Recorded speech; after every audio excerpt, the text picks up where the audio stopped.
बर्फ की मोटी चादर ने बढ़ाई लोगों की परेशानी, मुश्किल घड़ी में देवदूत बनकर आए हिमवीर।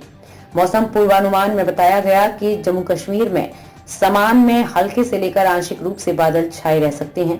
इसके चलते अगले 5 दिन अधिकतम तापमान 28 से 30 डिग्री सेल्सियस तक हो सकता है, जबकि न्यूनतम तापमान 16 से 18 डिग्री सेल्सियस तक होने की संभावना है।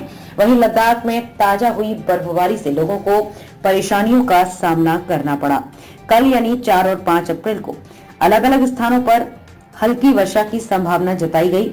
आसमान में हल्के से लेकर आंशिक रूप से बादल छाए रह सकते हैं। प्रदेश में न्यूनतम तापमान सामान्य से मामूली नीचे रहने की संभावना है। जहां एक तरफ चुनावी माहौल गरमाया हुआ है, तो वहीं दूसरी ओर मौसम में भी बार बार बदलाव हो रहा है। इसी क्रम में अब कल यानी कि 4 और 5 अप्रैल को अलग अलग स्थानों पर हल्की वर्षा की संभावना जताई गई। कृषि विज्ञान केंद्र कठुआ द्वारा मंगलवार को जारी मौसम पूर्वानुमान में आसमान में हल्के से लेकर आंशिक रूप से बादल छाए रह सकते हैं, जिसके चलते अगले 5 दिन अधिकतम तापमान 28 से 30 डिग्री सेल्सियस तक हो सकता है, जबकि न्यूनतम तापमान 16 से 18 डिग्री सेल्सियस तक होने की संभावना है।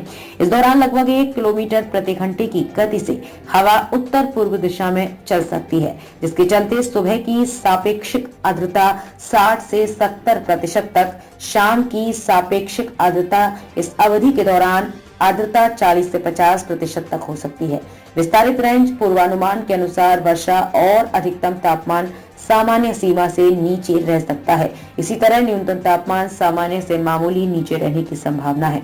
लद्दाख में बर्फबारी बनी मुश्किल। लद्दाख के लेह जिले के दूरदराज जुरसर में बर्फ में फंस गए इंडो तिब्बतन बॉर्डर पुलिस के जवानों की मदद के लिए सीमा सड़क संगठन के हिमवीर देवदूत बनकर आ पहुंचे। उन्होंने बर्फ में फंसे वाहनों को जेसीबी की मदद से निकालकर वाहनों को उसमें सवार जवानों को सुरक्षित स्थानों तक पहुंचाया।